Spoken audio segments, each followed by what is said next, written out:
حضرت عبداللہ بن بسر رضی اللہ تعالیٰ عنہ حضور علیہ الصلوۃ والسلام کے صحابی اور حضور علیہ الصلوۃ والسلام کے پاس بیٹھ کر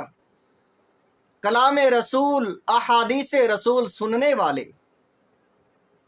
آپ فرماتے ہیں صحابہ اکرام موجود تھے، میں بھی پاس بیٹھا ہوا تھا کہ اتنے میں کہ ایک آدمی آیا اور آ کر عرض کرنے لگا، یا رسول اللہ، یا حبیب اللہ، ان شرائع الاسلام قد کثرت علیہ، یا رسول اللہ، اسلامی احکامات کی کثرت مجھ پر غالب آ گئی۔ یا رسول اللہ،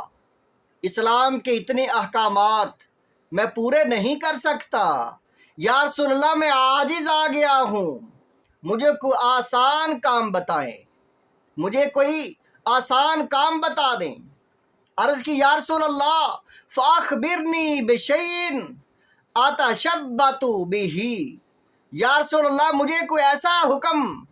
بتائیں، ایسا کام بتائیں جس میں جو ہے میں انہماک کے ساتھ، جو استغراقیت کے ساتھ، محویت کے ساتھ اس کو کر لوں اور وہ آسان ہو۔ تو حضور علیہ الصلوۃ والسلام آپ نے فرمایا، لا یزال لسانک رطبا من ذکر اللہ، فرمایا تیری زبان اللہ کے ذکر سے ہر وقت تر ہونی چاہیے۔ یہ اتنا آسان کام ہے، اتنا آسان کام ہے کہ ہر وقت تیری زبان اللہ کے ذکر سے تر ہو،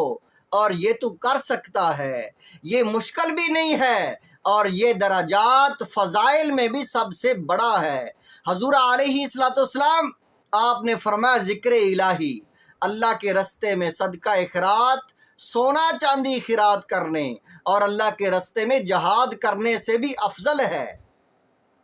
ایک حدیث پاک میں حضور علیہ الصلوۃ والسلام آپ نے فرمایا، جب انسان اکٹھے بیٹھ کر اللہ کا ذکر کرتے ہیں تو فرشتے اس مجلس کو، اس جماعت کو تلاش کر لیتے ہیں اور دوسروں کو بھی آوازیں مارتے ہیں، دوسروں فرشتوں کو بلاتے ہیں کہ اے باقی فرشتوں، آ جاؤ، ہمیں مقصود مل گیا،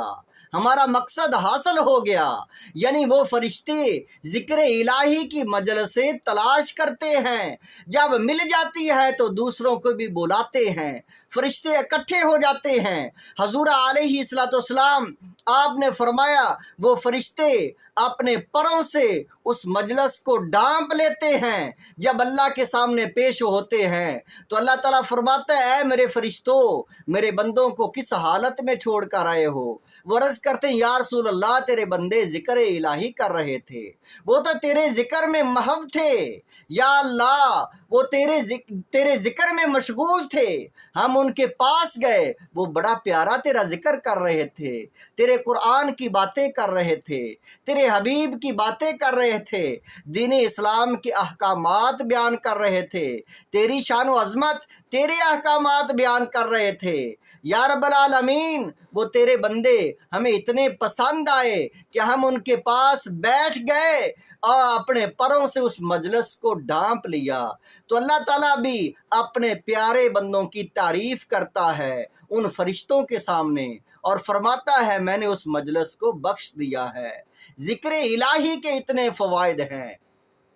اتنے فوائد ہیں۔ حضور علیہ الصلوۃ والسلام آپ نے فرمایا، اللہ کا ذکر ایسے کیا کرو۔ حضور علیہ الصلوۃ والسلام آپ نے فرمایا، ایسے ذکر کرو، اکثرو ذکر اللہ، کثرت کے ساتھ ذکر کرو، حتیٰ یقولوا مجنون، حتیٰ کہ تمہیں لوگ مجنون، دیوانہ سمجھیں کہ اللہ کے ذکر میں یہ تو دیوانہ ہو گیا ہے۔ ذکر الہی دیوانہ وار کرو اور کثرت سے کیا کرو۔